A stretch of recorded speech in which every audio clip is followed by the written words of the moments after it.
She's not smart enough to understand the technical complexities we're dealing with here. The words drifted through the conference room door I had left slightly ajar, and they hit me like a physical blow, stealing the breath from my lungs and freezing me in place just outside the threshold. Before we jump back in, tell us where you're tuning in from.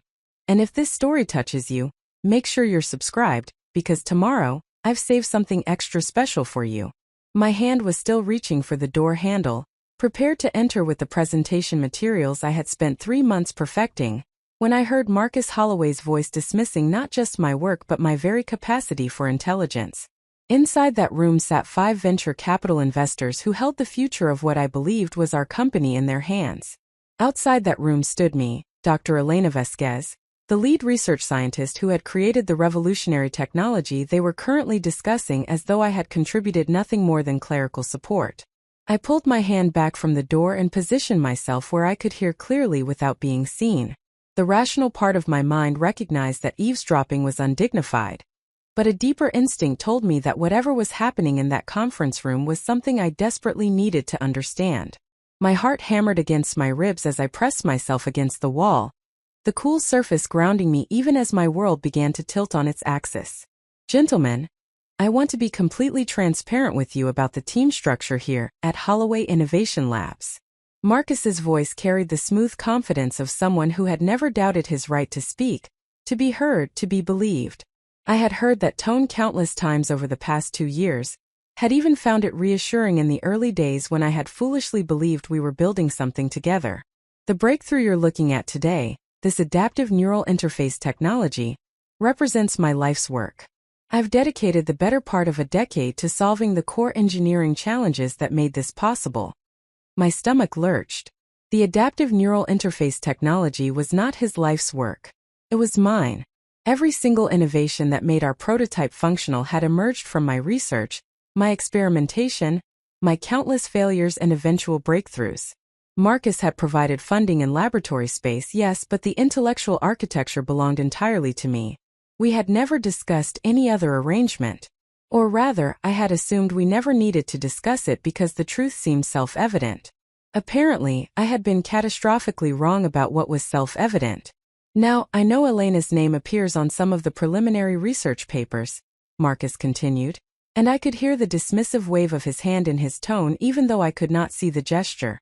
She's been helpful as a laboratory technician, certainly. Good with following protocols, decent at data entry, that sort of thing. But the actual conceptual framework, the innovative thinking that makes this technology commercially viable, that all came from my background in biomedical engineering and neural systems architecture. A voice I did not recognize, presumably one of the investors, spoke up. The patent application we reviewed listed Dr. Vasquez as the primary inventor. We found her academic credentials quite impressive, actually. 3 published papers on neural pathway mapping, a doctorate from Stanford in bioengineering, postdoctoral work at MIT. That's not exactly a technician's resume. I felt a flicker of gratitude toward this unknown investor, who had actually bothered to review the materials properly. At least someone in that room had done their due diligence. But the gratitude died quickly as I heard Marcus's response. Oh, absolutely, Elena has an impressive educational background. I wouldn't have brought her on board otherwise, Marcus said, his tone managing to sound both complimentary and condescending simultaneously. But there's a significant difference between academic theory and practical innovation, as I'm sure you all understand. She's excellent at executing research protocols that I design, but she lacks the creative vision and strategic thinking necessary to actually invent something of this magnitude. The patent application was filed that way for technical reasons related to employment law, and because her institutional affiliations helped with the initial grant applications. But make no mistake about who the driving force behind this technology actually is. The casual confidence with which he rewrote history was breathtaking. I felt dizzy, disoriented, as though the ground beneath my feet had suddenly revealed itself to be nothing but a painted backdrop that could be removed at any moment. For 2 years I had worked alongside Marcus, had trusted him as a business partner, had believed we shared a common goal of bringing transformative technology to people who needed it. I had been so naive.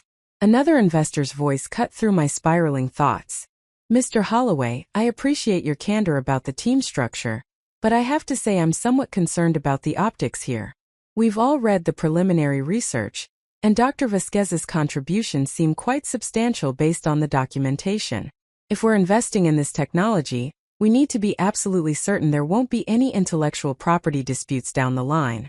Can you walk us through the specific innovations you personally developed? I held my breath, curious to hear how Marcus would respond when pressed for technical details. The adaptive neural interface technology relied on 3 core innovations that I had developed over 18 months of intensive research. First, a novel electrode configuration that dramatically reduced signal interference while maintaining biocompatibility. Second, a machine learning algorithm that could adapt to individual neural patterns in real time, compensating for the natural variability in human brain architecture. Third, a power management system that allowed the device to function for extended periods without requiring invasive battery replacements. These were not simple engineering refinements. They were fundamental breakthroughs that had required deep understanding of neuroscience, materials science, electrical engineering, and computer science. They represented the synthesis of multiple disciplines in ways that had not been achieved before, and they were entirely my work. Marcus cleared his throat, and I could almost see him straightening his tie, preparing to bluff his way through technical waters he did not truly navigate. The key innovation, the real breakthrough, was recognizing that previous approaches to neural interfaces were fundamentally limited by their rigid architecture. Everyone in the field was trying to build better hardware, but I realized the solution was to create adaptive software that could compensate for hardware limitations. That insight, that conceptual leap, came from my years of experience in the biomedical device industry. It was technically accurate enough that someone without deep expertise might find it convincing, but it was also fundamentally misleading. Yes, adaptive software was central to our approach, but Marcus had described the what without any understanding of the how. The actual algorithms, the specific methods for achieving that adaptation, the solutions to dozens of implementation challenges, none of that had come from him. He was presenting my innovation as though merely identifying the general problem was equivalent to solving it. The electrode configuration was another crucial innovation, Marcus continued, gaining confidence as none of the investors challenged his assertions. Standard approaches create too much interference, so I developed a novel geometric arrangement that minimizes crosstalk while maximizing signal clarity. The mathematics involved are quite complex, but the elegant simplicity of the final design is what makes it commercially viable. I had to bite my lip to keep from making a sound. The electrode configuration had taken me 4 months to develop, including 3 complete redesigns when initial prototypes failed spectral analysis testing. I had filled 7 laboratory notebooks with calculations, diagrams, and experimental results. Marcus had never even read those notebooks, much less contributed to the design process. He had occasionally wandered into my laboratory to ask how things were progressing, had nodded approvingly when I showed him successful test results, but his engagement had never extended beyond superficial interest. What about Dr. Vasquez's role going forward? A third investor asked. Will she continue as part of the team? There was a pause, and I could imagine Marcus weighing his response carefully, calculating what would sound most reasonable to his audience. Elena is a valued member of our team, certainly, and I anticipate she'll continue supporting the project in an appropriate capacity. However, as we scale up and move toward commercialization, the demands are going to change significantly. We'll need people who can think strategically about market positioning, regulatory pathways, manufacturing partnerships, those sorts of high-level considerations. Elena's strengths are really in the laboratory environment, following established procedures and generating clean data. I'm not sure she has the bandwidth or frankly the intellectual capacity to operate at the executive level this company will require. The words landed like individual blows, each one carefully aimed at a different aspect of my professional identity. Not smart enough for strategic thinking, not capable of executive-level cognition, useful only for following instructions and generating data under someone else's direction. It was a comprehensive demolition of everything I had worked toward for the past decade of my career, delivered with casual certainty to people who had the power to shape the next phase of this company's development. That's quite an assessment, one of the investors said, and I could not tell from his tone whether he was troubled by what he was hearing or simply noting the information neutrally. And she's amenable to this arrangement? She understands her role is primarily technical support rather than leadership? Elena is very focused on the research itself, Marcus replied smoothly. She's not particularly interested in the business side of things, which is actually ideal for our purposes. She can continue doing what she does best in the laboratory while I handle the strategic vision and investor relations. It's a natural division of labor that plays to everyone's strengths. That was perhaps the most insidious lie of all because it contained just enough truth to be plausible. I had indeed focused primarily on research and development, had been content to let Marcus handle fundraising and business development, had not fought for visibility or credit, because I had trusted that the work would speak for itself. I had believed that in a technical field, competence would be recognized and valued regardless of who was better at schmoozing investors or crafting elevator pitches. I had operated under the assumption that we were partners working toward a shared goal, not competitors where one person's elevation required the other's diminishment. I had been phenomenally foolish. Well, Marcus, this has been an illuminating conversation, the first investor said. We're going to need some time to review everything in detail, of course, but I have to say the technology itself is extraordinarily promising. If you can deliver on the timeline and specifications you've outlined, this could be transformative for the entire field of neural prosthetics and assistive technology. That's exactly the vision, Marcus responded, enthusiasm evident in his voice. We're not just talking about incremental improvements to existing devices. This is a fundamental paradigm shift in how humans can interface with technology. And with the right investment partnership, we can bring this to market within 18 months. Preparing and narrating this story took us a lot of time. So if you are enjoying it, subscribe to our channel, it means a lot to us. Now back to the story. The conversation shifted to financial projections and milestone timelines, and I forced myself to step away from the door before anyone emerged and found me standing there like some office spy. My legs felt unsteady as I walked down the hallway toward my laboratory, the presentation materials still clutched uselessly in my hands. The fluorescent lights overhead seemed too bright, casting everything in harsh clarity that matched my sudden understanding of my situation. I reached my laboratory and closed the door behind me, leaning against it as I tried to process what I had just heard. The space was familiar and comforting, filled with equipment I understood, problems I could solve through systematic investigation and rigorous testing. Banks of computers hummed quietly, running simulations and analyzing data from our latest prototype tests. The neural interface device itself sat on a cushioned platform, its elegant design disguising the profound complexity of what it could accomplish. This was my domain, the place where I had created something genuinely novel and important. And Marcus was in the process of taking it away from me through nothing more complicated than confident assertion and systematic erasure of my contributions. My phone buzzed in my pocket, making me jump. I pulled it out to see a message from Marcus himself, sent presumably while the investors were reviewing documents or during some other lull in their meeting. Elena, the investor presentation is running long. No need for you to wait around. We can catch up tomorrow on next steps for the prototype refinements. Thanks for your patience. The message was perfectly professional, perfectly considerate on its surface. It even thanked me for my patience. But now I understood it for what it actually was, a dismissal that kept me away from the real decisions being made about technology that I had created.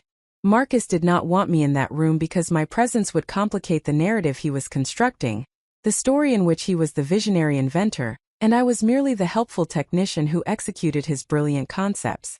I set the presentation materials down on my workbench and walked over to the filing cabinet, where I kept detailed records of every stage of the research and development process.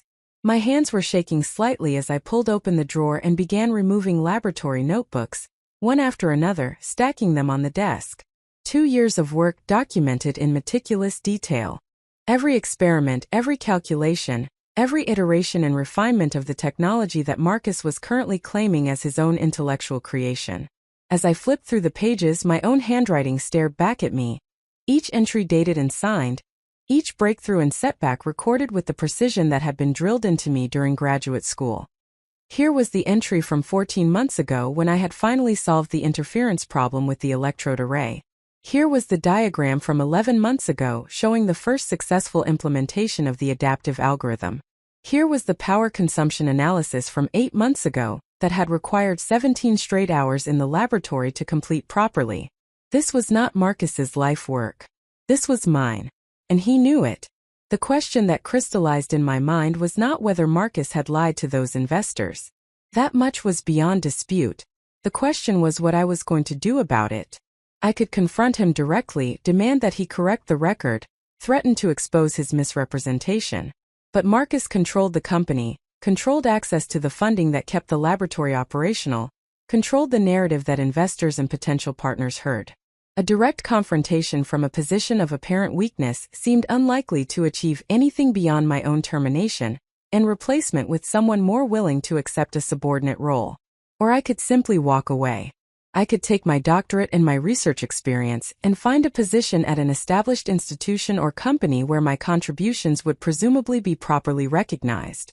Let Marcus try to deliver on the promises he was making to investors without actually understanding the technology he was selling. That appealed to a certain vindictive part of my personality, the satisfaction of watching him fail without the benefit of my actual expertise. But walking away meant abandoning the technology itself, leaving it in the hands of someone who saw it primarily as a vehicle for personal enrichment and glory, rather than as a tool that could genuinely help people. It meant that 2 years of my life and work would be reduced to a footnote in someone else's success story, if Marcus even bothered to acknowledge my existence at all in future tellings. Neither option felt adequate to the situation. Neither confronting nor abandoning addressed the fundamental injustice of having my work stolen and my contributions erased. I needed something else, some third path that I had not yet identified. I pulled out my phone and opened the camera application, then began systematically photographing pages from my laboratory notebooks. Whatever I decided to do, I needed to ensure that the evidence of my work was preserved in multiple forms and locations. The physical notebooks could be confiscated or destroyed, but digital copies distributed across secure storage would be much harder to eliminate. As I worked, an idea began forming in my mind, still hazy and incomplete but growing more substantial with each passing minute. Marcus had built his pitch to investors on the assumption that I was passive, that I would continue playing the role of the helpful subordinate, who never questioned how credit was distributed or who appeared on the leadership page of the company website. He had assumed that I would never discover what he was telling people behind closed doors, or that if I did discover it, I would not know how to effectively challenge his version of events. Those assumptions might prove to be extraordinarily costly for him. I finished photographing the first notebook and reached for the second, my hands now steady and my breathing calm. The shock and hurt I had felt upon hearing Marcus's words were still present, would probably remain present for a long time, but they were no longer the dominant emotions. What I felt now was something colder and more focused. Determination, purpose, the absolute certainty that I would not allow my work to be stolen and my contributions erased without a fight. Marcus had made a critical error in his calculations. He had dismissed me as not smart enough to understand the complexities of the situation, not capable enough to operate at the strategic level that would be required to challenge him effectively. He had looked at my preference for laboratory work over office politics and mistaken focus for limitation. He had seen deference to his nominal authority as lack of capacity for independent action. He was about to learn exactly how wrong he had been about what I was capable of understanding and doing, because I understood perfectly well what was happening here. Marcus was attempting to steal my intellectual property, erase my contributions, and position himself as the sole creator of technology he had not invented. That understanding was crystal clear. What he did not understand was that I had no intention of allowing that theft to succeed. And I had resources he knew nothing about, starting with the one thing that would ultimately matter more than his smooth talking or his investor connections. The patent application that Marcus had so casually dismissed as a technicality filed my way for employment law reasons. That patent was filed in my name because I was legally and factually the inventor. And unlike Marcus's verbal claims and investor presentations, a patent application was an official legal document filed with the United States Patent and Trademark Office, complete with detailed technical specifications that only someone who truly understood the technology could have written. Marcus could tell investors whatever story he wanted about who had created this technology. But when those investors conducted their due diligence, when they examined the actual legal documentation that would determine ownership and licensing rights, they would discover something very interesting. The patent they wanted, the one that would determine whether this technology could be commercialized and who had the right to profit from that commercialization, that patent belonged entirely to me. I allowed myself a small smile as I continued photographing laboratory notebooks. Marcus had taught me something valuable today. He had taught me that trust was a weakness that could be exploited, that good work did not speak for itself if someone else was willing to speak over it, and that fighting for proper credit was not optional but rather essential for survival in competitive environments. Those were hard lessons, but I was a quick learner, and I had an excellent memory for detailed technical information, which was about to prove very useful in ways Marcus had not anticipated. The real presentation was about to begin, and this time I would be the one controlling the narrative. The fluorescent lights in my laboratory hummed with their characteristic 60 Hz drone as I sat at my workstation well past midnight, uploading the last of the photographed notebook pages to 3 separate cloud storage services. The building was silent except for the ambient sounds of ventilation systems and the occasional settling creak of the structure itself. I had always preferred working these late hours when the distractions of daytime activity faded away, and I could focus entirely on the problems in front of me. That preference for solitary late-night work was one of the many things Marcus had misinterpreted about me. He had seen someone who avoided the social aspects of office culture, and concluded I lacked the interpersonal skills necessary for leadership. He had observed my focus on technical work and decided I was incapable of strategic thinking. He had noticed my tendency to defer to his judgment on business matters, and assumed I had no opinions or capabilities in that domain. Every one of those assumptions had been fundamentally wrong, but I had done nothing to correct them because I had not realized they needed correcting. I had been so focused on the work itself, on solving the technical challenges that genuinely interested me, that I had failed to notice how my role was being systematically diminished in the narrative Marcus constructed about our company. My phone buzzed with an incoming email, breaking my concentration.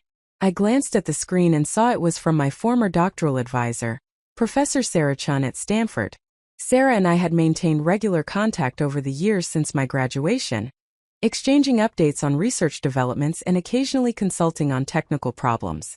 She had been one of the few people who had encouraged me to pursue the neural interface work even when it seemed impossibly ambitious. The email was brief and characteristically direct. Elena, I heard through the academic grapevine that Holloway Innovation Labs is meeting with major investors.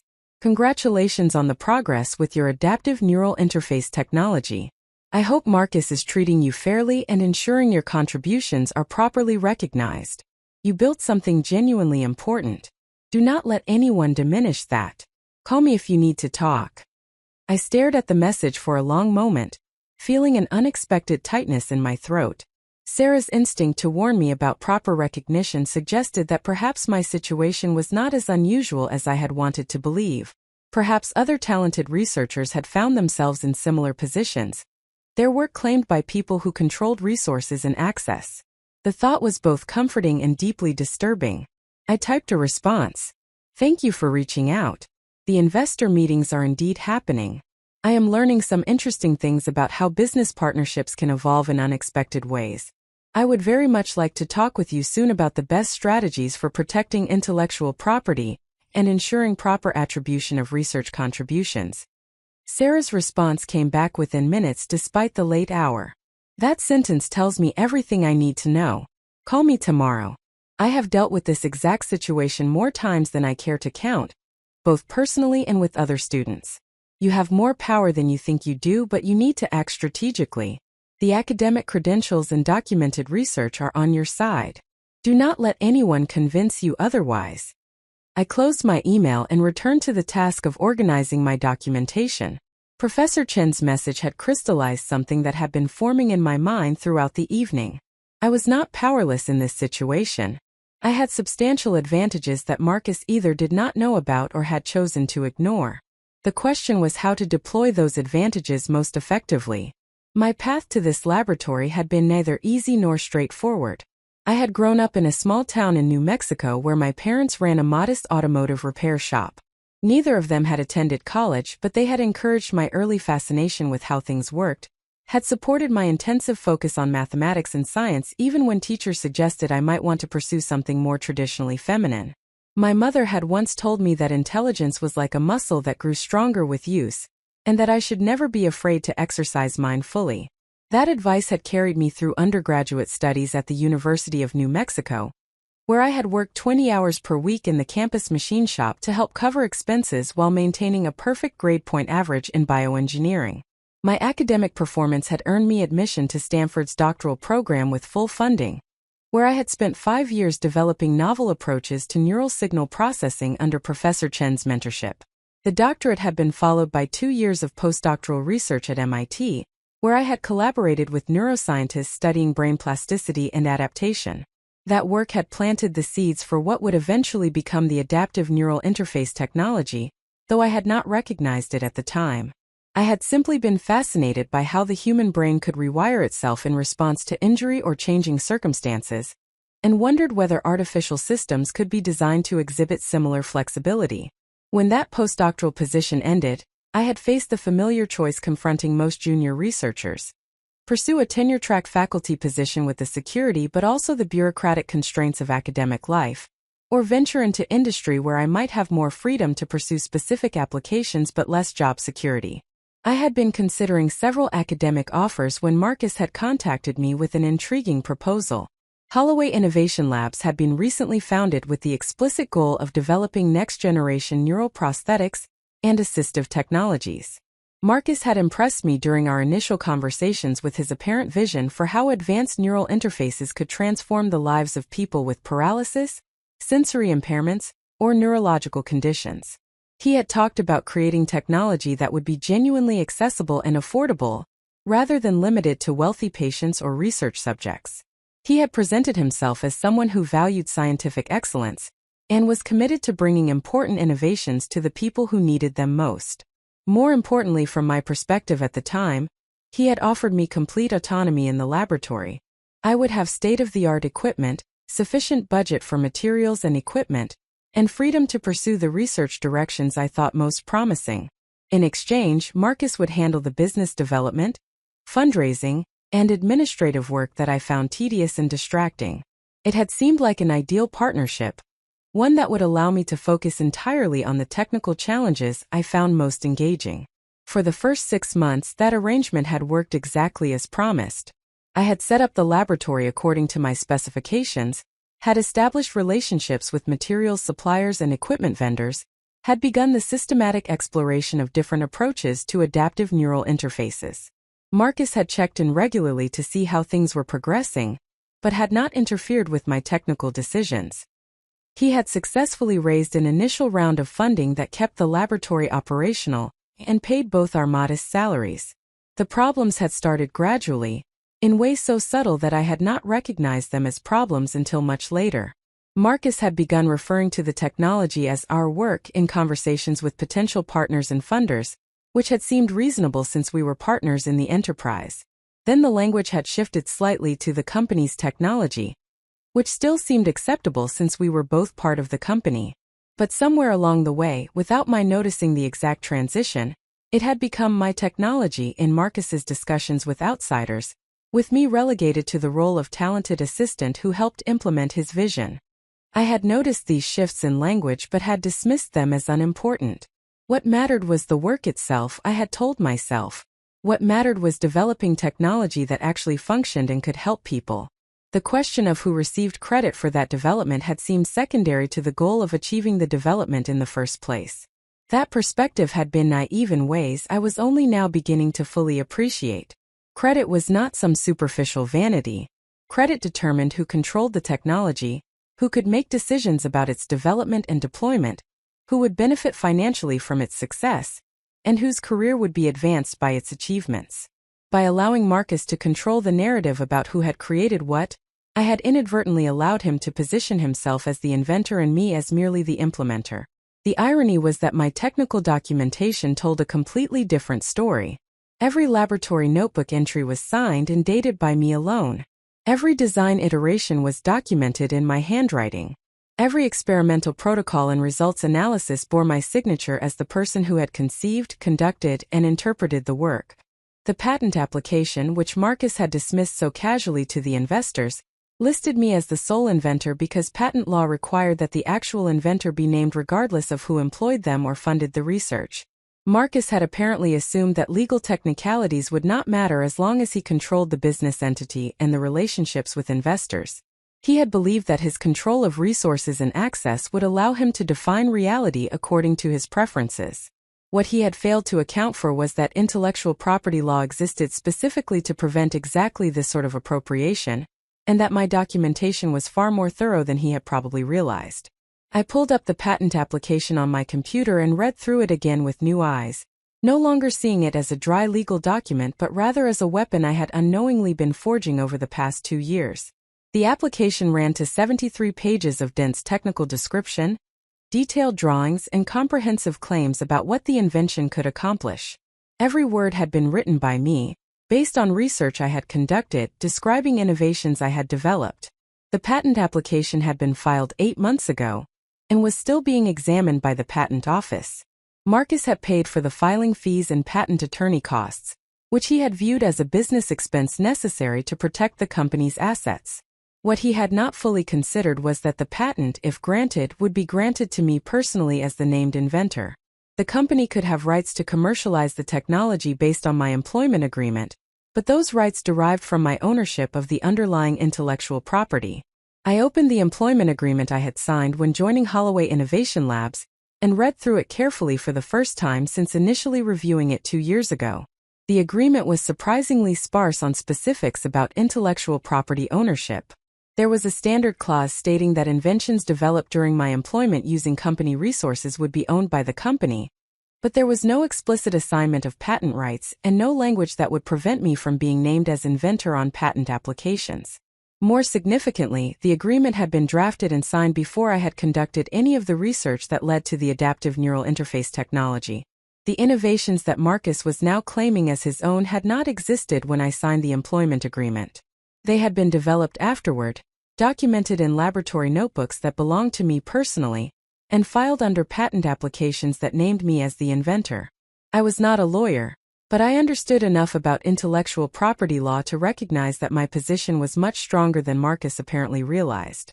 He had built his pitch to investors on the assumption that he controlled the technology because he controlled the company. But controlling the company did not automatically mean controlling the intellectual property, especially when that intellectual property was documented as having been created by a specific individual whose name appeared on all the official records. The question was how to leverage this position most effectively. I could approach Marcus directly and demand that he correct the misrepresentations he had made to investors. But that confrontation would likely result in my immediate termination, after which Marcus would simply continue his narrative without me present to contradict it. I could contact the investors directly and inform them that the person presenting himself as the inventor was not actually the inventor, but I had no way to reach them and no guarantee they would believe me over Marcus. Or I could build a comprehensive case that would make my role undeniable, and my contributions impossible to erase. I could gather every piece of documentation that demonstrated my work, compile it into a form that clearly established the timeline and nature of my innovations, and ensure that this documentation reached the right people at the right time. That approach would require patience and careful planning, but it would also be much harder to dismiss or counter. My phone rang, startling me out of my thoughts. I looked at the screen and saw it was Professor Chun calling despite the late hour. I answered immediately. "Sarah, thank you for calling. I know it is very late." "Elena, I could not sleep after receiving your email. I have seen too many talented researchers lose credit for their work because they did not understand how to protect themselves in business environments." Her voice was warm but serious. "Talk to me about what is happening. Give me the full picture." I took a deep breath and began explaining everything I had overheard that afternoon: Marcus's dismissal of my intelligence and capabilities to the investors, his characterization of me as a laboratory technician rather than the actual inventor, his claim that the patent filing in my name was merely a technicality. Professor Chun listened without interrupting, and I could hear her making notes on the other end of the line. When I finished, there was a long pause before she responded. "Elena, what Marcus is attempting is not just unethical. It may actually be illegal depending on exactly how he has characterized the intellectual property ownership to investors. If he has claimed to own or control technology that is actually patented under your name, that could constitute fraud. But more immediately, you need to understand that you hold much more power in this situation than he wants you to realize." "That is what I have been thinking," I said. The patent application names me as the inventor. All the laboratory notebooks document my work. The technical descriptions could not have been written by someone who did not actually develop the technology. But I am not sure how to use that leverage without simply getting fired and losing access to the laboratory and equipment. The first thing you need to do is secure copies of absolutely everything, Professor Chun said firmly. All laboratory notebooks, all electronic files, all email correspondence, everything that documents your work and the timeline of development. Make multiple copies and store them in locations Marcus cannot access. If he realizes you are preparing to challenge his narrative, he may try to confiscate or destroy evidence. I have already started photographing the laboratory notebooks and uploading them to secure cloud storage, I told her. But I should also make physical copies and send them somewhere safe. Send copies to me, Professor Chun said immediately. I will store them securely at Stanford. That creates an independent record with timestamps that would be very difficult to dispute. Also, start documenting everything going forward. Every conversation with Marcus, every instruction he gives you, every representation he makes about the technology or your role. Contemporary documentation is extremely powerful evidence if this situation escalates to legal proceedings. The phrase legal proceedings sent a chill through me. I had never imagined I would be involved in anything resembling a lawsuit. But Professor Chun was right that I needed to prepare for that possibility, however unpleasant it might be. There is something else you should know, Professor Chun continued. Academic research institutions take intellectual property very seriously. If Marcus is misrepresenting the origins of technology that was developed by someone with Stanford and MIT affiliations, both institutions would be very interested in that information. Not because they claim ownership, but because academic integrity and proper attribution of research contributions are fundamental values that universities actively protect. That was something I had not considered. My work on the adaptive neural interface had built directly on research I had conducted during my postdoctoral fellowship at MIT. While I had not used any proprietary MIT resources in the current work, the conceptual foundations had been established during that time. If Marcus was claiming to have developed concepts that actually originated in academic research I had conducted, that misrepresentation could have implications beyond just our immediate business dispute. I need to think carefully about how to proceed, I said slowly. I do not want to destroy the company or prevent the technology from being developed and brought to people who need it. But I also cannot allow my work to be stolen and my contributions erased. There has to be a path that ensures proper attribution while still allowing the technology to move forward. Elena, I understand your desire to be fair and to prioritize the technology over personal credit, Professor Chun said gently. But you need to recognize that those two things are not actually separable in this case.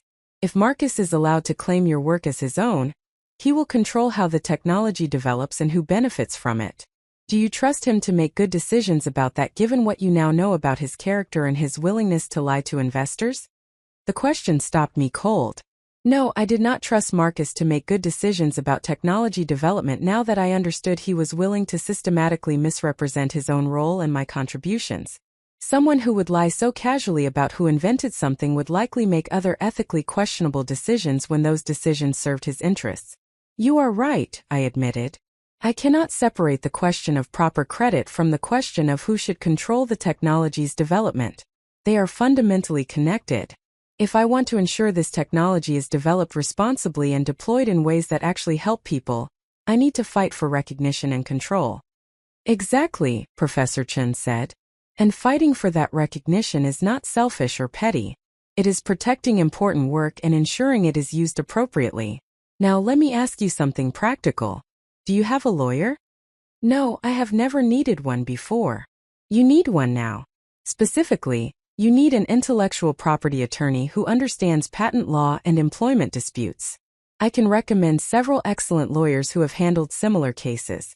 You should schedule consultations with at least 2 of them this week and get professional advice about your specific situation and options. We talked for another 20 minutes about practical steps I should take, people I should contact, and documentation I should prioritize. By the time we ended the call, I had filled 3 pages with notes and action items. The task ahead was daunting, but it no longer felt overwhelming. I had a plan, or at least the beginning of one. As I finally shut down my computer and prepared to leave the laboratory, I paused to look at the neural interface prototype sitting on its cushioned platform. The device represented 2 years of intensive work, countless failures and breakthroughs, and genuine innovation that could improve lives. It deserved better than to become a trophy in Marcus Holloway's collection of accomplishments he had not actually accomplished. And I deserved better than to be erased from the story of my own creation. The quiet, focused researcher who preferred laboratory work to office politics was about to become significantly less quiet. Not because I wanted confrontation, but because some things were worth fighting for. This technology was one of them. And so, I was beginning to realize was my own dignity and professional integrity. Marcus had dismissed me as not smart enough to understand the complexities of the situation. He was about to discover that I understood the complexities perfectly. And that understanding was going to cost him everything he thought he had secured through his lies. The morning after my conversation with Professor Chun, I arrived at the laboratory earlier than usual, driven by a restless energy that had made sleep impossible after only a few hours. The building was still mostly empty, with only the security guard at the front desk and a few dedicated early risers scattered across the upper floors. I nodded to the guard as I passed, maintaining the same quiet routine I had followed for 2 years, giving no outward indication that anything had changed. But everything had changed. I was no longer the trusting partner who assumed good faith and fair dealing. I was now someone gathering evidence, building a case, and preparing for a confrontation I had never wanted but could no longer avoid. The shift in perspective was both liberating and exhausting. I settled at my workstation and began systematically reviewing email archives, searching for communications that might reveal how long Marcus had been misrepresenting my role and contributions. What I discovered in those old messages was more disturbing than I had anticipated. The pattern of erasure had not begun recently. It had been developing gradually over the entire 2 years of our partnership, so incrementally that I had not noticed the transformation as it occurred. The earliest emails from Marcus to potential investors and partners had described me accurately as a bioengineering researcher with expertise in neural interface technology. Those initial characterizations had been respectful and honest about my qualifications and role. But within 6 months, the language had begun to shift. I became our lead laboratory researcher, rather than simply researcher. A subtle addition that implied hierarchy where none had previously existed. Then I became our senior lab technician, a title that appeared nowhere in my actual employment agreement, but that significantly downgraded the perception of my role and expertise. By the end of the first year, Marcus was describing me to outsiders as someone who assists with the technical implementation of ideas he developed. The phrasing was careful enough to avoid being an outright lie, since I did implement technical solutions, but it completely inverted the actual relationship where I developed innovations and Marcus assisted with business operations. Most recently, in emails from the past few months, I had been reduced to laboratory support staff, or simply erased from the narrative entirely, with Marcus presenting himself as the sole driver of all technical development. The progression was methodical and calculated. Marcus had understood that if he suddenly claimed sole credit for work everyone knew I had done, people would question the change. But by gradually diminishing my role over time, by slowly shifting the narrative in ways that each seemed like minor adjustments, he had managed to completely rewrite the history of our collaboration without triggering obvious red flags. What made this discovery even more painful was recognizing that I had provided him with ammunition for this erasure through my own behavior and preferences. I had avoided company social events because I found them draining and preferred to spend that time on research. Marcus had characterized this as my lacking people skills necessary for leadership. I had deferred to his judgment on business decisions because I trusted his expertise in that domain. Marcus had presented this as evidence that I could not think strategically. I had focused intensely on technical work because that was what genuinely interested me. Marcus had used this focus to paint me as someone capable only of following instructions rather than generating original ideas. Every strength I possessed had been reframed as a limitation. Every preference I had expressed had been weaponized against me. The systematic nature of it suggested this had been Marcus's plan from the beginning, that he had identified me as someone whose work he could appropriate because my personality and working style made me vulnerable to exactly this kind of exploitation. As I continued reading through old emails, I found something that made my stomach clench with anger. There was an exchange from 14 months ago between Marcus and a potential corporate partner, discussing possible licensing arrangements for the neural interface technology. The partner had asked directly about my role and qualifications, apparently having done some research and found my academic publications. Marcus's response had been a masterpiece of misdirection. He had written, "Dr. Vasquez certainly has an impressive academic background, and her theoretical knowledge has been useful for certain aspects of the project. However, the transition from academic research to commercial product development requires a different skill set entirely. The practical innovations that make this technology viable for real-world applications came from my experience in the biomedical device industry. Elena is excellent at executing specific research tasks when given clear direction, but the creative problem-solving and systems-level thinking necessary for genuine innovation is not really her strength. I value her contributions within her area of competence, but we should be clear about where the actual inventive work originated." The message had continued with Marcus offering to send additional documentation about his own qualifications and background, positioning himself as the person the potential partner should view as the true innovator behind the technology. There was no mention of the fact that every technical specification, every design decision, every innovative solution had come directly from my research and experimentation. What made this exchange particularly damning was its timing. 14 months ago was exactly when I had achieved the major breakthrough on the adaptive algorithm that made the entire system functional. I had been working 18-hour days for weeks, had filled an entire laboratory notebook with calculations and experimental results, and had finally solved a problem that had seemed insurmountable. Marcus had visited the laboratory the day I demonstrated the successful implementation, had congratulated me enthusiastically, had even brought champagne to celebrate what he called our major achievement. And then, less than a week later, he had written to a potential partner claiming that the practical innovations came from his industry experience while my contributions were limited to executing research tasks under his direction. The betrayal was so complete and so calculated that I had to step away from my computer for several minutes to compose myself. When I returned to my desk, I created a new folder on my secure cloud storage labeled Pattern of Misrepresentation, and began systematically organizing evidence of how Marcus had gradually erased my contributions over time. The email archive provided a clear documentary trail, but I needed more than just his private mischaracterizations. I needed to find evidence of how those misrepresentations had affected concrete business outcomes and opportunities. I spent the next 3 hours searching through company financial records and partnership agreements that I had access to through the shared business management system. What I discovered confirmed my worst suspicions. Marcus had been using his false narrative about the technology's origins to negotiate deals that gave him personal benefits and equity positions, while excluding me from those same opportunities. 6 months ago, he had negotiated a consulting agreement with a major medical device manufacturer that paid him personally for technical expertise and innovation advisory services. The agreement explicitly stated that the compensation was for his individual knowledge and inventive contributions, rather than for company services. In other words, Marcus had created a side arrangement that allowed him to profit personally from knowledge and innovations that were actually mine, all while paying me a standard research scientist salary with no equity or profit participation. 4 months ago, he had entered into a memorandum of understanding with a venture capital firm that included provisions for founders' stock and carried interest in any future commercialization deals. The memorandum identified Marcus as the inventor and primary innovator behind the adaptive neural interface technology. Again, I was not mentioned except in passing as a member of the support team.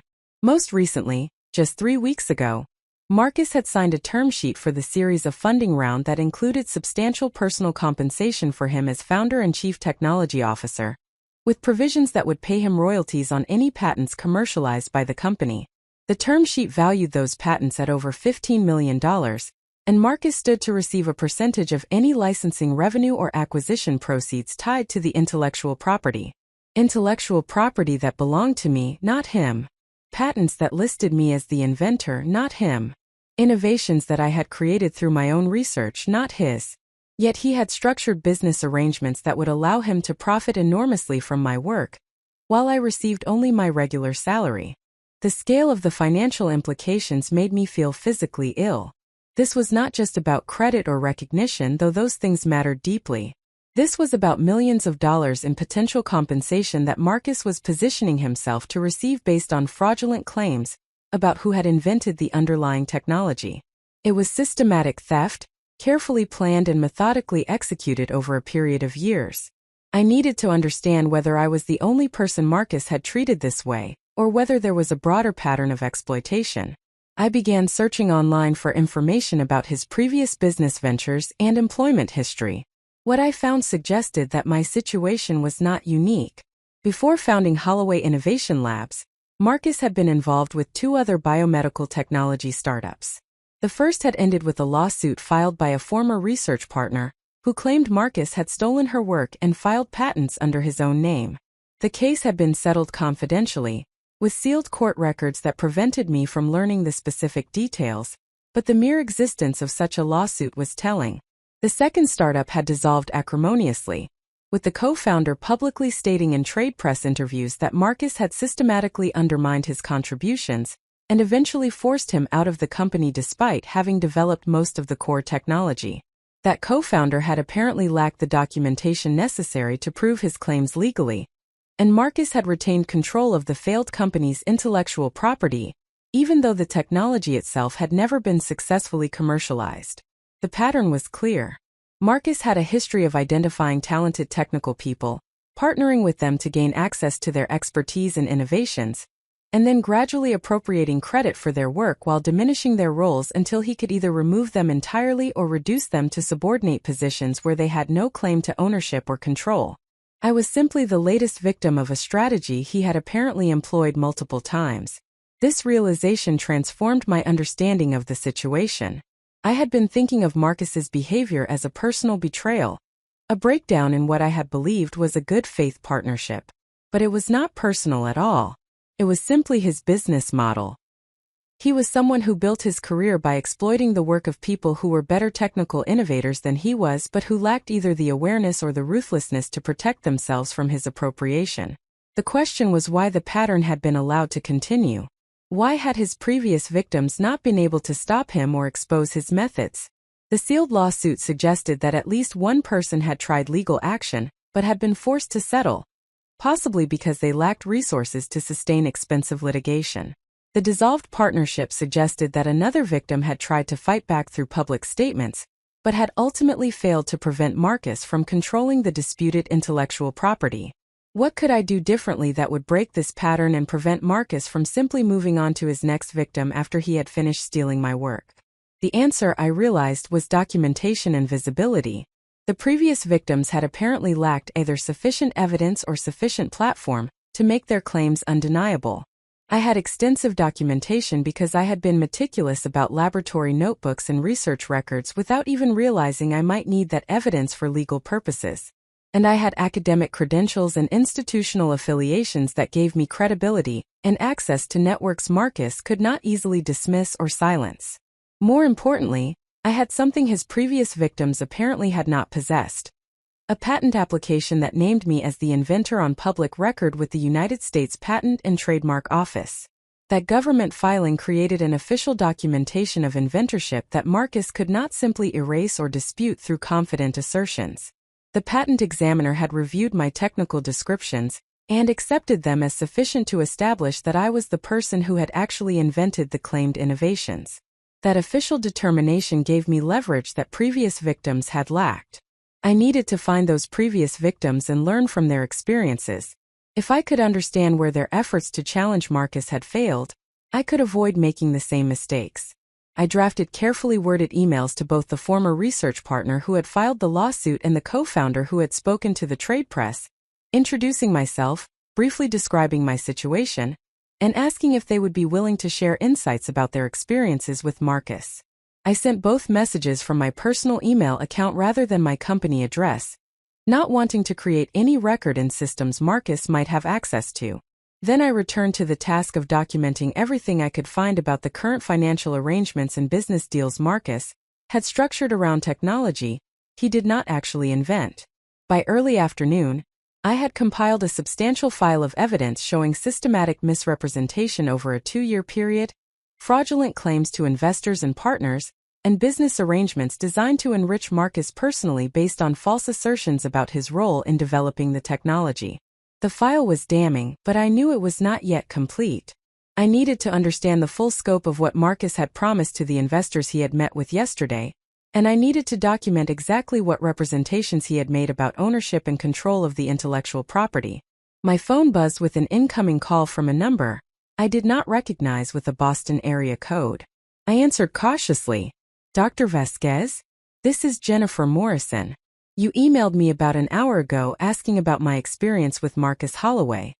The woman's voice was professional but carried an edge of barely suppressed anger even after what must have been several years since her own dispute with Marcus. "Yes, thank you so much for calling me back," I said, moving to a private conference room where I could speak without being overheard. "I apologize for reaching out so directly, but I am currently in a situation with Marcus that sounds similar to what you experienced, and I am trying to understand how to protect myself and my work." "Let me guess," Jennifer said with bitter humor.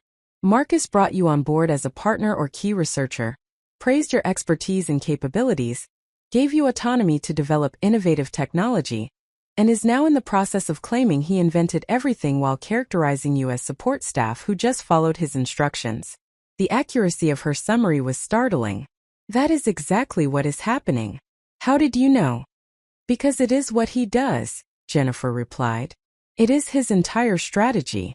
Find someone with real technical talent, exploit their work, appropriate the credit, and then discard them once he has positioned himself as the inventor.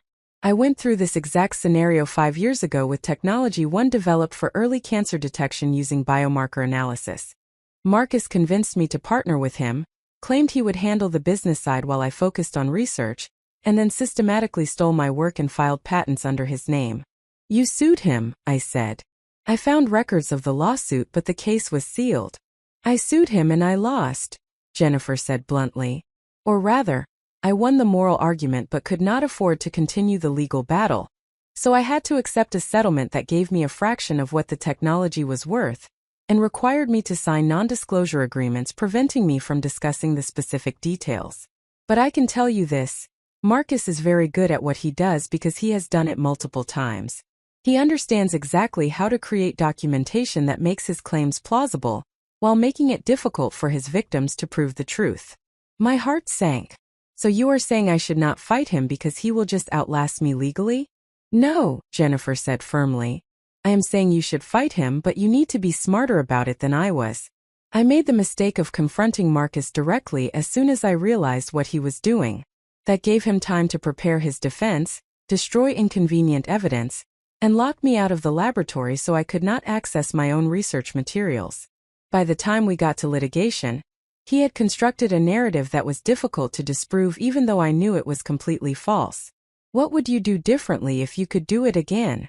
I asked. "I would gather every single piece of evidence before he knew I was planning to challenge him," Jennifer said immediately. "I would document everything while I still had access to company systems and laboratory records. I would get independent verification of my contributions from people who had observed my work. And most importantly, I would not rely on the assumption that truth and justice would prevail just because I was right. Marcus counts on technical people being naive about how business and legal systems actually work. He exploits that naiveness ruthlessly." We talked for nearly an hour, with Jennifer walking me through specific mistakes she had made and strategies she wished she had employed. She confirmed that Marcus had used similar patterns of gradual erasure in her case, that he had made false representations to investors and partners, and that he had structured business arrangements to enrich himself based on innovations he had not created. She also warned me that Marcus had well-connected attorneys who were skilled at making fraud look like simple business disputes, and that I should expect him to attack my credibility and characterize me as a disgruntled employee seeking money she had not earned. By the time we ended the call, I had pages of notes about both pitfalls to avoid and strategies to employ. Jennifer's final advice was the most important. "Do not let him know you are building a case until you are ready to present overwhelming evidence that he cannot refute or outlast. Marcus's power comes from controlling the narrative and having more resources to sustain legal battles. Your power comes from having the truth and the documentation to prove it. Use that advantage carefully." I spent the rest of the afternoon implementing Jennifer's advice, methodically downloading and backing up every file I could access before Marcus had any reason to restrict my permissions. By the time I left the building that evening, I had secured copies of everything that documented my work, Marcus's misrepresentations, and the financial arrangements he had structured based on those false claims. The pattern was now undeniable. Marcus Holloway was a predator who built his career by exploiting talented researchers, stealing their innovations, and discarding them once he had appropriated what he wanted. I was not his first victim, but if I could document the pattern thoroughly enough and expose it publicly enough, I could ensure I was his last. The quiet researcher who just wanted to focus on technical work was learning to operate in a much more complicated and hostile environment. But I was learning quickly, and I had advantages Marcus did not know I possessed. The real battle was about to begin, and this time, the outcome would be different than it had been for Jennifer Morrison and Marcus's other previous victims. This time, the predator had chosen someone who understood how to fight back. The decision to actively confront Marcus, rather than simply walk away from Holloway Innovation Labs, crystallized 3 days after my conversation with Jennifer Morrison.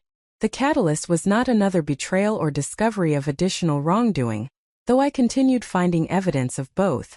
Instead, it was an email that appeared in my inbox on Thursday morning from someone I had never met, but whose situation mirrored my own in heartbreaking ways.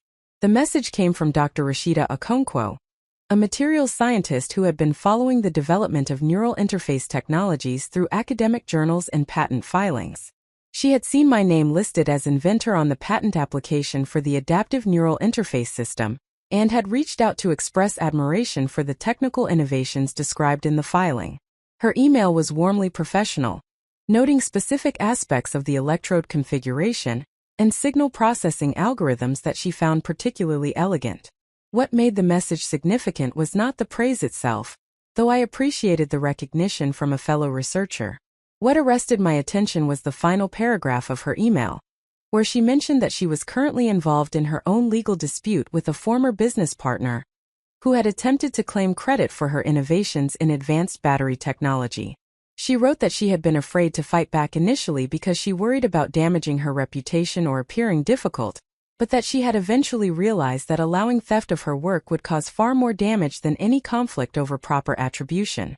She concluded by saying that she wished someone had encouraged her to stand up for herself earlier, before her former partner had used her innovations to raise substantial funding and position himself as a pioneer in the field. The theft had not only harmed her professionally, but had also delayed deployment of technology that could have benefited people who needed better battery solutions for medical devices and assistive technologies. Her personal loss had created broader societal consequences because the person who stole her work was less competent and less committed to responsible development than she would have been. That perspective shifted something fundamental in my thinking. I had been framing the situation primarily in terms of personal justice and professional recognition, which were certainly important. But Dr. Okonkwo had identified something even more significant. When someone like Marcus succeeded in appropriating innovative technology from its actual creator, the harm extended beyond the individual victim. It affected how that technology would be developed, who would benefit from it, and whether it would ultimately serve the purposes for which it had been intended. I had created the adaptive neural interface technology with specific goals in mind. I wanted to develop solutions that would be genuinely accessible to people with disabilities, rather than limited to wealthy patients who could afford expensive treatments. I had designed the system to be manufacturable at reasonable cost, to be reparable rather than disposable, and to respect user privacy rather than harvesting data for commercial purposes. Every technical decision I had made reflected values about how technology should serve human needs. Marcus did not share those values. His vision for the technology, as I had heard him describe it to investors, focused primarily on maximizing revenue and establishing market dominance. He talked about premium pricing strategies and exclusive partnerships with high-end medical centers. He discussed data monetization opportunities that would require collecting detailed information about users' neural patterns and behaviors. He positioned the technology as a luxury product for people who could afford the best rather than a tool that should be available to everyone who needed it. If Marcus succeeded in controlling the technology through his fraudulent claims of inventorship, he would direct its development according to his priorities rather than mine. The innovations I had created to help people would instead become primarily vehicles for his personal enrichment. That outcome was not just personally unjust. It was a betrayal of the purpose for which the technology had been developed in the first place. I drafted a response to Dr. Okonkwo, thanking her for reaching out and briefly describing my own situation. I asked if she would be willing to speak by phone about her experience navigating the legal and professional challenges of fighting back against someone who had stolen her work. She replied within an hour, providing her phone number and suggesting we talk that evening. The conversation with Dr. Okonkwo lasted nearly 2 hours and fundamentally changed how I understood both the stakes involved and the path forward. She had eventually prevailed in her legal dispute, though the process had taken 3 years and had required resources and persistence that many people would not have been able to sustain. What had ultimately made the difference, she explained, was her decision to stop thinking of the situation as a private dispute between herself and her former partner, and instead to frame it as a matter of public interest about the integrity of scientific innovation and intellectual property rights. She had documented her case thoroughly and then had strategically shared that documentation with journalists who covered technology and innovation, with academic institutions that had supported her research, with professional organizations in her field, and with the patent examiners and investors who were relying on accurate information about who had invented what. By making the dispute public and framing it in terms of broader principles rather than personal grievance, she had created pressure that her former partner could not withstand through legal maneuvering alone. The key, Dr. Okonkwo emphasized, was having documentation solid enough that the truth became undeniable once it was exposed to scrutiny. Her former partner had been able to maintain his false narrative only as long as people relied on his assertions without demanding proof. Once Dr. Okonkwo had presented comprehensive evidence of her actual role in developing the disputed technology, along with documentation of his systematic misrepresentations, the fabrication had collapsed under its own weight.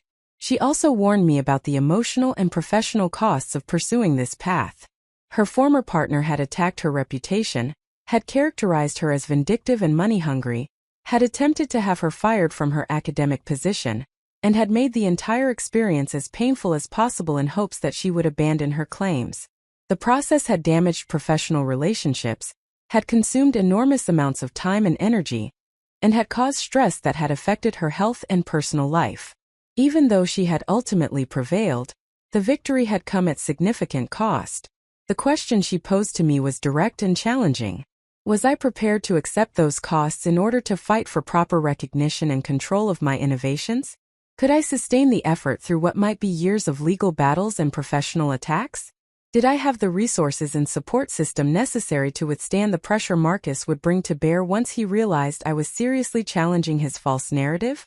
I did not answer immediately because the questions deserved serious consideration rather than reflexive responses. After a long pause, I told her that I needed to think carefully about whether I was ready for that fight, but that I appreciated her honesty about what it would require.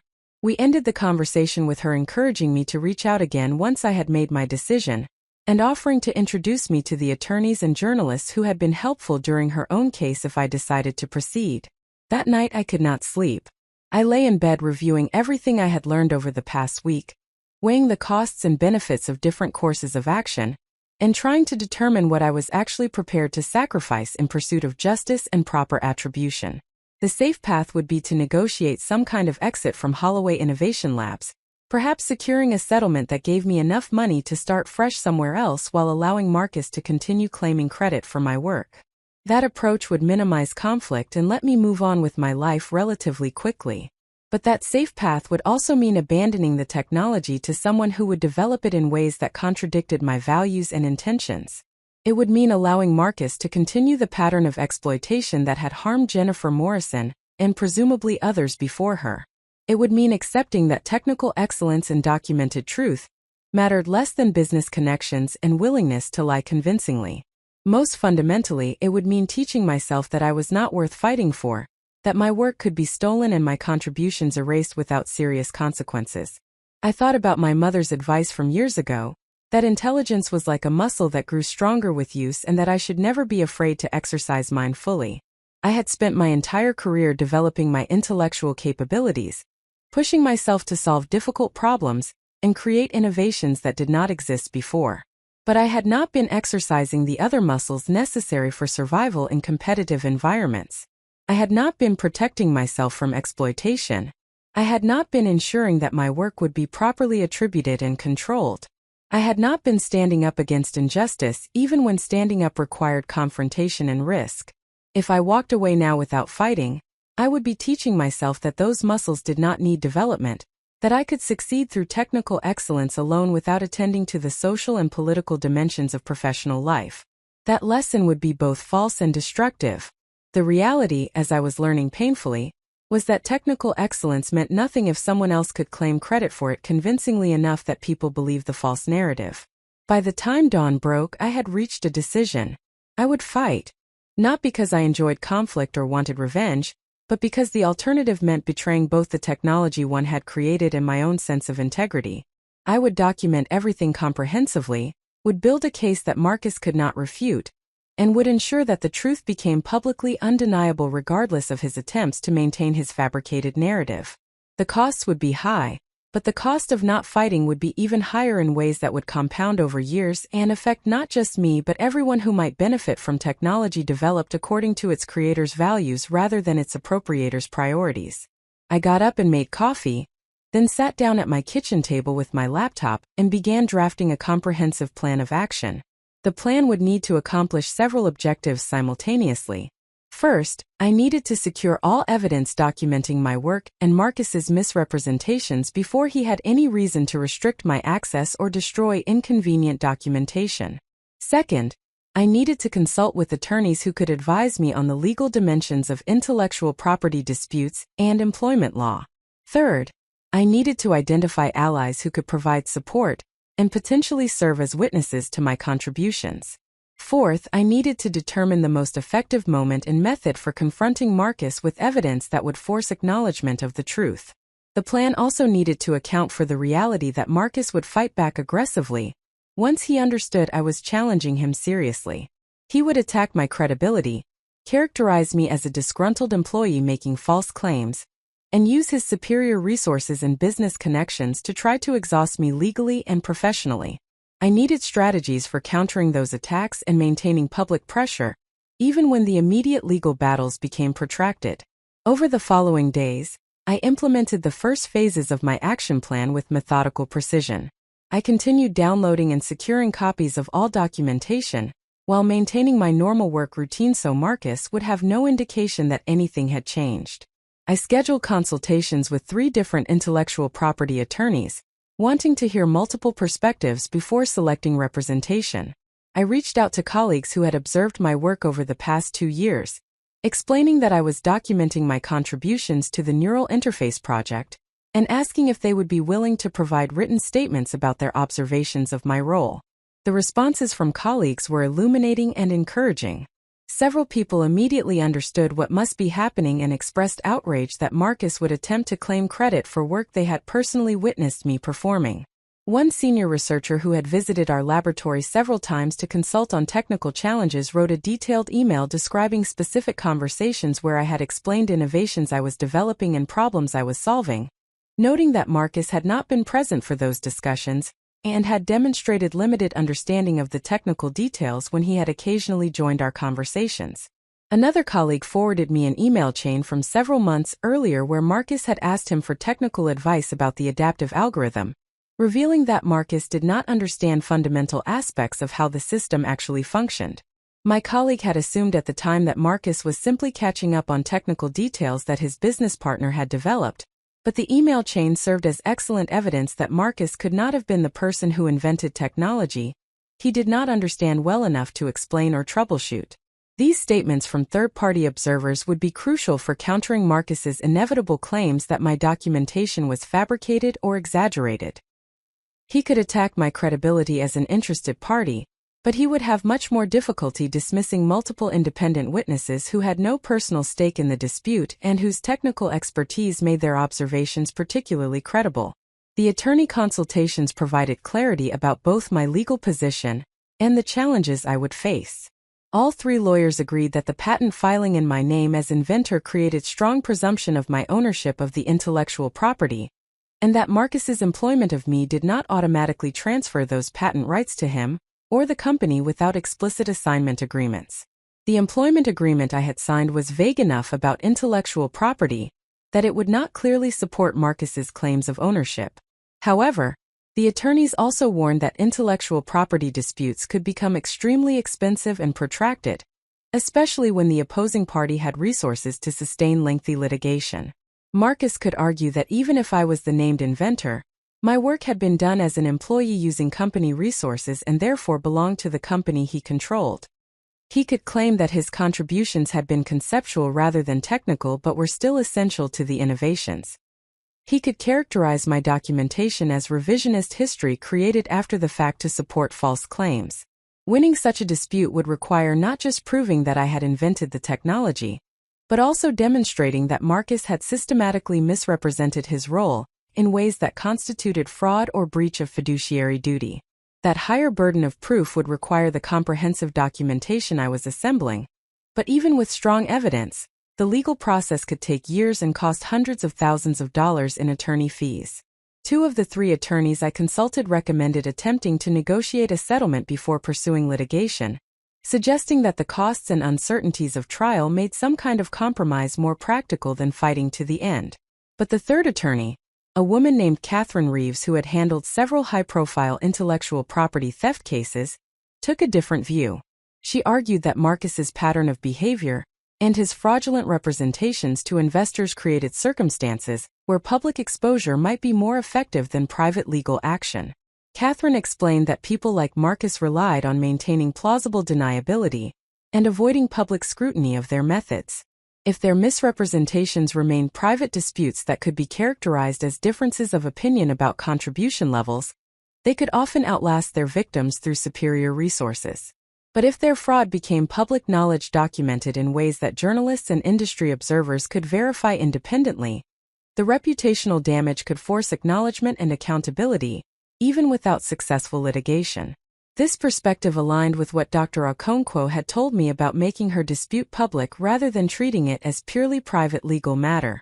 Catherine offered to represent me on a contingency basis if I was prepared to pursue an aggressive strategy that would include not just legal action but also strategic disclosure to journalists, professional organizations, and the investors who were relying on Marcus's false claims about his role in developing the technology.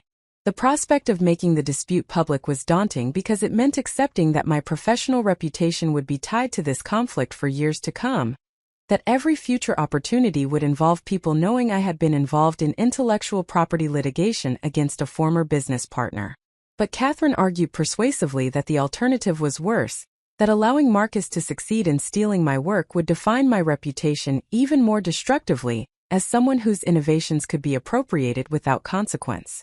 I spent a weekend considering the decision, walking through scenarios and outcomes, weighing risks and potential rewards.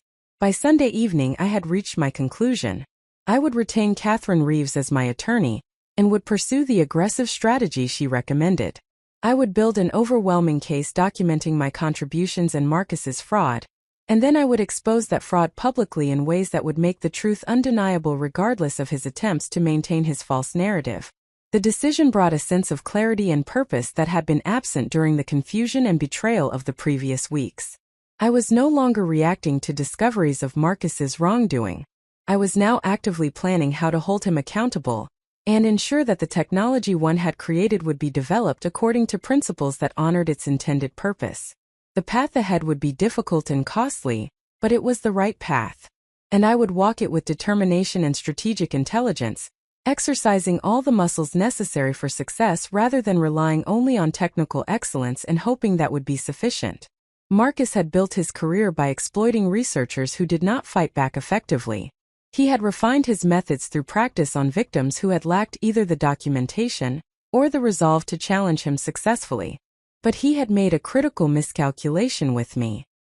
He had assumed that my preference for laboratory work over political maneuvering meant I was incapable of strategic action. He had mistaken my initial trust for permanent naivety. He had confused focus on technical excellence with inability to operate in other domains when circumstances required it.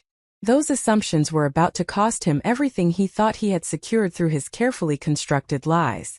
The quiet researcher was preparing to become considerably less quiet. Not because I wanted the attention or conflict, but because some fights were necessary and some truths demanded to be spoken regardless of the personal cost. The decision to act had been made. Now came the systematic execution of a plan that would leave Marcus no room to escape accountability for what he had done. The systematic investigation I launched following my decision to fight back transformed my understanding of exactly what Marcus had built, and how vulnerable his fabricated narrative actually was once subjected to rigorous scrutiny. With attorney Catherine Reeves now retained and advising me on legal strategy, I approached the evidence-gathering process with renewed focus and strategic discipline. Every document I secured, every conversation I recorded, every witness statement I collected became part of a comprehensive case that would make Marcus's fraud undeniable. Catherine had been explicit about what we needed to prove. First, that I was the actual inventor of the adaptive neural interface technology as documented through laboratory notebooks, technical specifications, and patent filings. Second, that Marcus had systematically misrepresented his role to investors, partners, and other stakeholders in ways that constituted fraud, rather than mere exaggeration. Third, that these misrepresentations had resulted in concrete financial benefits to Marcus and harm to me through deals structured on false premises about intellectual property ownership. Fourth, that Marcus had engaged in this pattern of behavior previously with other researchers, establishing that this was deliberate methodology, rather than isolated misunderstanding. The first element was straightforward to document, because I had maintained meticulous records throughout the entire development process. My laboratory notebooks contained dated and signed entries for every significant experiment, calculation, and design iteration. The patent application included technical descriptions that only someone who had actually developed the technology could have written with such specificity and accuracy. My academic publications from Stanford and MIT established the conceptual foundations that had led to the innovations embodied in the current system. Email correspondence with equipment suppliers, materials vendors, and technical consultants showed me as the person making detailed decisions about component specifications and testing protocols. I spent several days organizing this technical documentation into a chronological narrative that would allow anyone with relevant expertise to follow the development process from initial concept through successful prototype. Catherine reviewed the organized materials and confirmed that they provided overwhelming evidence of my role as inventor, noting that the level of technical detail and the consistency across multiple documentation sources would be nearly impossible to fabricate or explain away as merely implementing someone else's ideas. The second element required more investigative work, because I needed to compile a comprehensive record of Marcus's specific misrepresentations, rather than relying on the single investor meeting I had overheard. I began by systematically reviewing all email communications between Marcus and external parties over the past 2 years, searching for language that falsely claimed credit for innovations or mischaracterized my role. What I discovered was even more extensive than I had anticipated. Marcus had been making false claims almost from the beginning of our partnership, though the misrepresentations had escalated substantially over time. In early communications with potential investors and partners, he had used ambiguous language that implied shared credit, while downplaying my specific contributions. Phrases like "we have developed" or "our team has created" technically included me, but gave no indication of the actual distribution of innovative work. As time progressed, the language shifted to "I have developed" and "my innovations," explicitly claiming sole credit for technology he had not created. Most damaging were email exchanges where Marcus had responded to direct questions about my role and qualifications. When one potential investor asked whether I would be staying with the company long-term given my apparent expertise, Marcus had written that I was a capable laboratory assistant but not someone with the vision or leadership capacity for executive roles, and that my departure would not affect the company's technical capabilities because the core innovations and intellectual property are mine, developed from my years of experience in biomedical device engineering. Another exchange showed Marcus actively discouraging a corporate partner from attempting to hire me away, not out of desire to retain my services, but rather to prevent me from taking knowledge of his technology to a competitor. He had written that while I had picked up useful implementation skills during my time at Holloway Innovation Labs, I lacked the foundational understanding to replicate the innovations independently, and that any attempt by me to develop similar technology elsewhere would constitute theft of his intellectual property. The irony of Marcus accusing me of potential theft while actively stealing my actual work was so brazen it would have been comedic if the consequences were not so serious. I documented dozens of such examples, organizing them by date, recipient, and specific false claim made. The pattern was unmistakable and showed deliberate, repeated misrepresentation rather than occasional exaggeration or difference of perspective. Catherine reviewed this compilation and noted that several of the statements could potentially support fraud charges if made in connection with securities offerings or investment solicitations, since they involved material misrepresentations about the company's intellectual property assets and the qualifications of key personnel. The third element required analyzing financial documents and business agreements to demonstrate how Marcus's misrepresentations had resulted in concrete benefits to him and harm to me. This investigation revealed the most disturbing aspects of his scheme because it showed exactly how he had structured deals to enrich himself personally based on claiming ownership of innovations that belonged to me. The consulting agreement with the medical device manufacturer that I had discovered previously was just the beginning. I found additional side agreements where Marcus had contracted personally to provide technical expertise and innovative consulting to companies that were essentially paying him for access to knowledge embodied in my patents and research. These consulting fees went directly to Marcus rather than to Holloway Innovation Labs, meaning he was profiting personally from my work while paying me only my standard salary. The term sheet for the series of funding round was even more problematic. The document valued the company at $45 million, with that valuation based almost entirely on the intellectual property portfolio associated with the adaptive neural interface technology. Marcus had structured the deal to give him 60% equity in the company, along with special provisions that would pay him substantial bonuses upon achieving certain commercialization milestones. If the technology was successfully licensed or the company was acquired, Marcus stood to receive tens of millions of dollars based on assets he did not actually create or own. Catherine worked with a forensic accountant to analyze these financial arrangements and calculate the monetary value Marcus had obtained or stood to obtain through his fraudulent claims. The accountant's preliminary analysis suggested that Marcus had already received over $800,000 in consulting fees and other compensation tied directly to claims about intellectual property he did not own, and that successful commercialization of the technology according to the terms he had negotiated could result in him receiving between $30 and $60 million that should rightfully belong to me as the actual inventor. These numbers were staggering and transformed my understanding of what was at stake. This was not a dispute over credit or professional recognition, though those things mattered enormously. This was systematic financial fraud on a scale that would constitute serious criminal activity if prosecuted.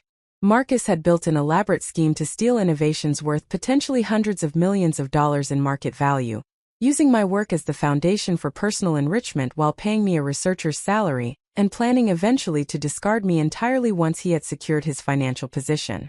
The fourth element of our case required investigating Marcus's history with previous research partners to establish pattern and practice, rather than isolated incident. I had already spoken with Jennifer Morrison about her experience, but Catherine wanted more comprehensive documentation of Marcus's methods across multiple victims. She hired a private investigator who specialized in corporate fraud cases to conduct deeper research into Marcus's business history and identify other potential victims who might be willing to provide testimony or documentation. The investigator's report arrived 10 days after I retained Catherine, and it painted a disturbing picture of systematic exploitation spanning more than a decade. Marcus had been involved with 5 separate biomedical technology ventures before founding Holloway Innovation Labs. In 4 of those 5 cases, there had been disputes with research partners who claimed Marcus had stolen their work, misrepresented their contributions, or forced them out after appropriating their innovations. 2 of those disputes had resulted in confidential legal settlements.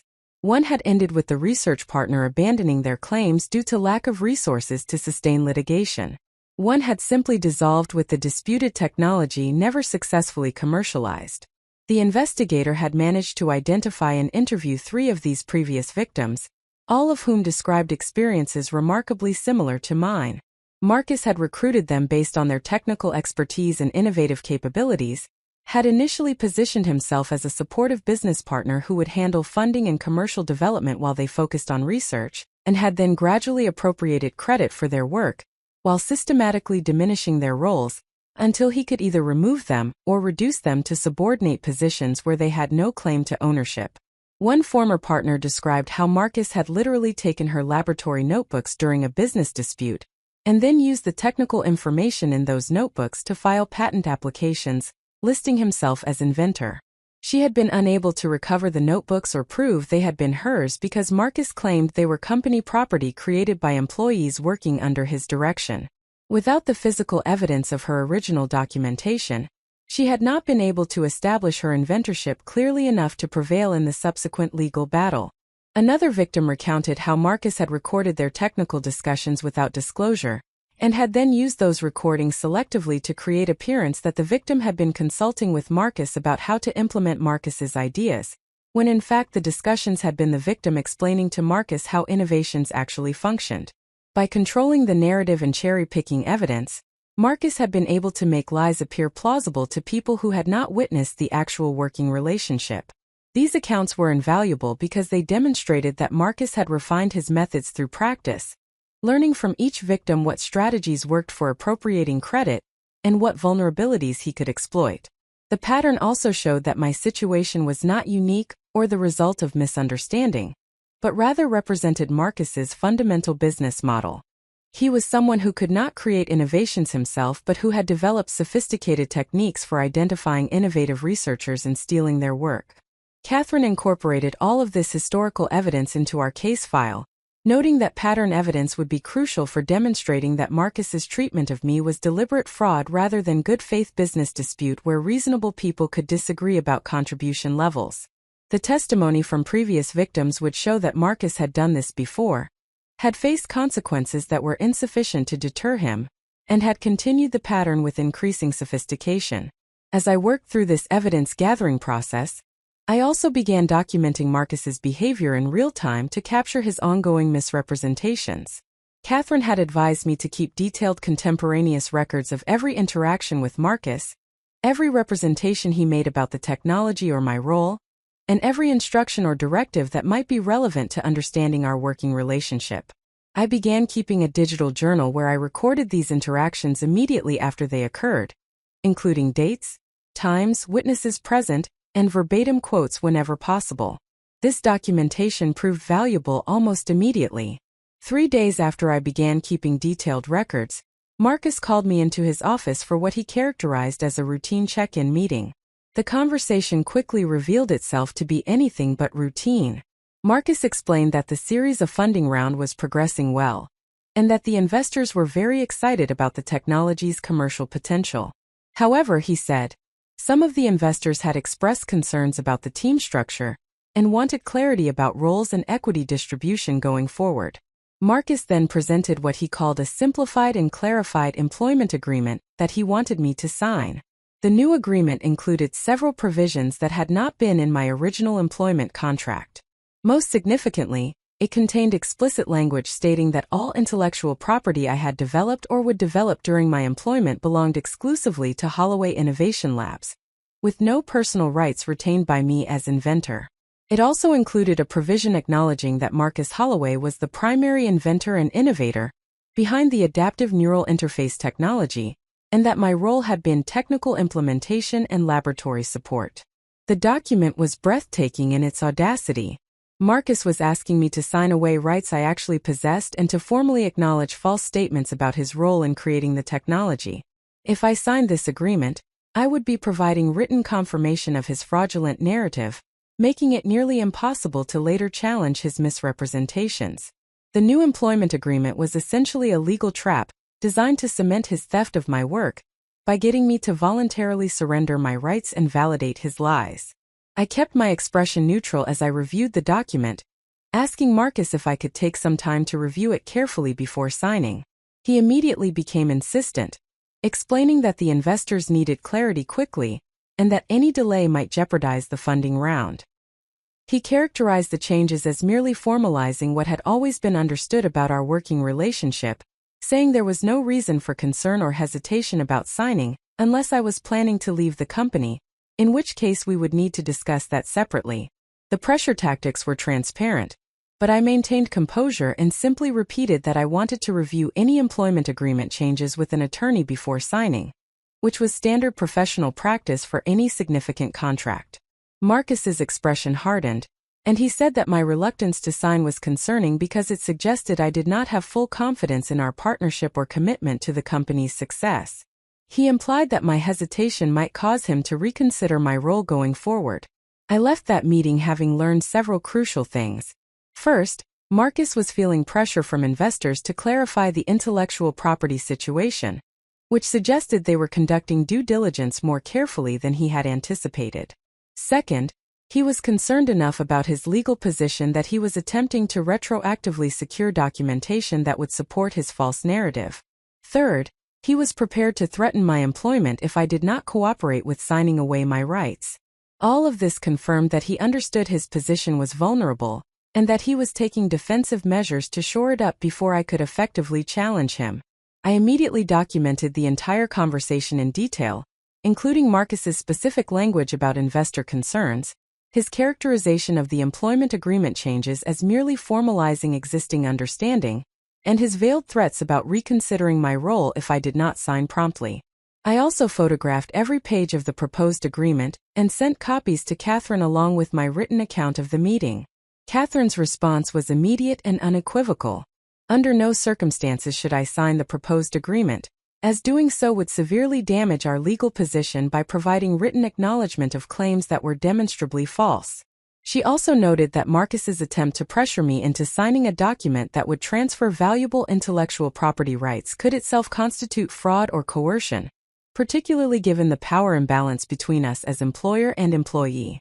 More strategically, Catherine observed that Marcus's urgent attempt to get this agreement signed suggested we had less time than we had hoped before he took more aggressive action to cement his position. The investor due diligence was apparently revealing inconsistencies that made Marcus nervous about maintaining his narrative without additional documentation. We needed to accelerate our timeline for confronting him with evidence of his fraud before he could maneuver himself into a more defensible position. Over the following week, I worked with Catherine and her team to finalize our comprehensive evidence package. We organized hundreds of pages of laboratory notebooks, technical documentation, email correspondence, financial records, and witness statements into a coherent narrative that would allow anyone reviewing the materials to understand exactly what had occurred and how thoroughly Marcus had lied about his role in creating the technology. The package included detailed chronology, copies of all relevant primary documents, analysis from technical experts confirming that the innovations required knowledge and skills Marcus demonstrably lacked, and testimony from previous victims establishing his pattern of behavior. Catherine also prepared legal memoranda analyzing the intellectual property law issues, the fraud claims, and the potential criminal implications of Marcus's conduct. These memoranda would serve multiple purposes. They would guide our legal strategy if litigation became necessary. They would provide framework for journalists who might cover the story once we decided to make the dispute public. And they would demonstrate to investors and business partners that Marcus's claims about owning the technology were legally insupportable regardless of how confidently he asserted them. The evidence-gathering phase had accomplished exactly what we needed. I now possessed comprehensive documentation that would make the truth undeniable once exposed to scrutiny. Marcus's carefully constructed false narrative rested on the assumption that people would accept his assertions without demanding proof. But when confronted with detailed evidence organized systematically and supported by multiple independent sources, his lies would collapse completely. The quiet researcher who had trusted her business partner and focused on technical work had transformed into someone who understood how to build an overwhelming legal and evidentiary case. I had gathered intelligence methodically, had anticipated Marcus's defensive maneuvers, and had documented everything with precision that would withstand the most aggressive challenges. The investigation was complete. The evidence was secured. The case was ready. Now came the most difficult and consequential phase. Deciding exactly when and how to deploy this evidence in ways that would ensure Marcus faced full accountability for what he had done, while protecting the technology itself from being damaged or destroyed in the process. The confrontation was coming, and this time I would be prepared for everything Marcus would attempt in his desperate effort to maintain his fraudulent claims. The comprehensive picture of Marcus's fraud emerged with devastating clarity during my final weeks of evidence gathering, revealing a scheme far more elaborate and financially significant than I had initially understood. What had begun as my investigation into misrepresentations about intellectual property ownership expanded into discovery of an entire architecture of deception, involving multiple investors, corporate partners, and regulatory bodies. Marcus had not simply lied about who invented the adaptive neural interface technology. He had constructed an elaborate fiction about nearly every aspect of the company's operations, capabilities, and prospects. The breakthrough in understanding the full scope came from an unexpected source. One of the potential investors Marcus had been courting reached out to me directly via my university email address, which he had found through my academic publications. The investor, a venture capitalist named David Chun who specialized in medical device technologies, explained that his firm was conducting thorough due diligence before committing to the series of funding round, and that he wanted to speak with me directly about the technical foundations of the adaptive neural interface system. David's email was professionally worded, but contained an undertone that suggested he had encountered inconsistencies during his review of company materials. He noted that he had read my published research on neural pathway mapping and signal processing, that he had reviewed the patent application listing me as inventor, and that he wanted to understand how my academic work related to the technology Holloway Innovation Labs was now commercializing. The phrasing indicated he was diplomatically giving me an opportunity to clarify a situation that appeared problematic based on his independent research. I consulted with Catherine before responding, and we agreed that speaking with David could provide valuable intelligence about what investors had been told and what concerns were beginning to emerge during due diligence. Catherine advised me to be factually accurate in my responses while avoiding statements that could be characterized as disparaging Marcus or the company, focusing instead on objective description of my technical contributions and the development timeline. We arranged a call for the following day. The conversation with David lasted nearly 2 hours and proved illuminating about how Marcus's fraud was beginning to unravel under scrutiny from sophisticated investors who asked detailed questions and cross-referenced claims against verifiable documentation. David explained that his firm had initially been very excited about the investment opportunity, based on Marcus's compelling presentations about the technology's potential and market opportunity. However, as they had begun reviewing technical documentation and conducting background research, significant discrepancies had emerged that required clarification. The primary concern, David said, was the disconnect between what Marcus claimed about his role in developing the technology and what the actual documentation showed. The patent application named me as the sole inventor and included technical descriptions that demonstrated deep expertise in neuroscience, materials engineering, and signal processing. Marcus's background, which David's team had researched thoroughly, included an undergraduate degree in business administration and an MBA, but no advanced training in any of the technical disciplines that would be necessary to develop the innovations described in the patent filing. When David's team had asked Marcus to explain this discrepancy, Marcus had provided the same narrative I had overheard during the investor presentation.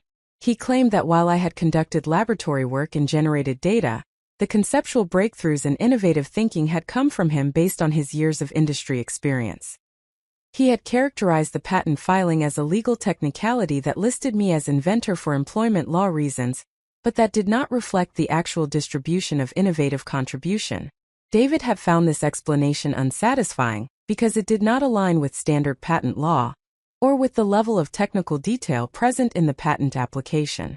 He understood that patent law required naming the actual inventor regardless of who employed them or funded the research, and that the technical descriptions in the filing could only have been written by someone with genuine expertise. He had become increasingly concerned that Marcus was misrepresenting fundamental facts about intellectual property ownership, which would have serious implications for any investment. I confirmed for David that I was indeed the actual inventor of the technology, that every innovation described in the patent application had emerged from my research conducted over 2 years of systematic experimentation, and that my laboratory notebooks documented the complete development process. I explained that I had joined Holloway Innovation Labs believing Marcus and I were genuine partners with complementary skills, but that I had recently discovered he had been systematically misrepresenting my contributions to investors and claiming credit for work he had not performed. David listened carefully and asked detailed technical questions about specific aspects of the electrode configuration and adaptive algorithms. His questions demonstrated sophisticated understanding of the engineering challenges involved, and my answers apparently satisfied him that I possessed the knowledge that would be expected of the technology's actual inventor. He then asked the crucial question. If the patent was granted, who would actually own the intellectual property rights? I explained that as the named inventor, I would hold the patent rights personally, though the company might have certain licensing rights based on my employment agreement. However, I noted that the employment agreement was ambiguous about intellectual property assignment and had been signed before any of the disputed innovations had been developed. I was currently consulting with attorneys about the proper interpretation of those contractual provisions, but there was substantial question about whether Marcus or the company had clear ownership of the technology regardless of what representations had been made to investors. This information clearly troubled David, as it should have. He was being asked to invest millions of dollars in a company based on intellectual property that might not actually belong to that company, and where the person claiming to be the inventor appeared to have materially misrepresented his role. The due diligence process had revealed what Marcus had been working so hard to conceal, that his claims of inventorship were fraudulent and legally insupportable. David asked whether I intended to remain with the company, or whether I was planning to leave, and potentially take my intellectual property rights with me. I responded honestly that my future with Holloway Innovation Labs was uncertain given recent discoveries about how my contributions had been characterized to external parties. I was committed to ensuring the technology was developed responsibly and made available to people who needed it, but I was no longer confident that could be accomplished under the current business structure given what I now understood about Marcus's approach to intellectual property and attribution. We concluded the call with David thanking me for my candor, and noting that his firm would need to conduct additional legal review before proceeding with any investment. He mentioned that other investors in the potential syndicate had raised similar concerns during their due diligence, suggesting that Marcus's fraud was being detected by multiple parties simultaneously. The carefully constructed narrative was collapsing as soon as it encountered serious scrutiny from people who understood both technology development and intellectual property law. After ending the call with David, I immediately documented the entire conversation and shared my notes with Catherine. Her response was swift and strategic. The fact that multiple investors were discovering discrepancies during due diligence meant we had a narrowing window before Marcus would realize his scheme was failing and might take desperate measures to salvage his position. We needed to accelerate our timeline for direct confrontation, while Marcus still believed he could maintain his false narrative through confident assertions. Catherine also pointed out something I had not fully appreciated. If Marcus had made material misrepresentations about intellectual property ownership to investors in connection with securities offerings, he had potentially violated federal securities laws in addition to committing common law fraud. The Securities and Exchange Commission took such violations seriously, particularly when they involved deception about fundamental business assets. If we documented that Marcus had knowingly lied to investors about owning technology he did not own in order to raise capital, we would have grounds to refer the matter to federal prosecutors for potential criminal investigation. The prospect of criminal liability added another dimension to our case, though Catherine cautioned that criminal prosecutions were difficult and time-consuming. However, the mere possibility of criminal charges would provide additional leverage in any negotiations and would demonstrate to investors and partners that Marcus's conduct had crossed the line from aggressive business tactics into actual criminal fraud.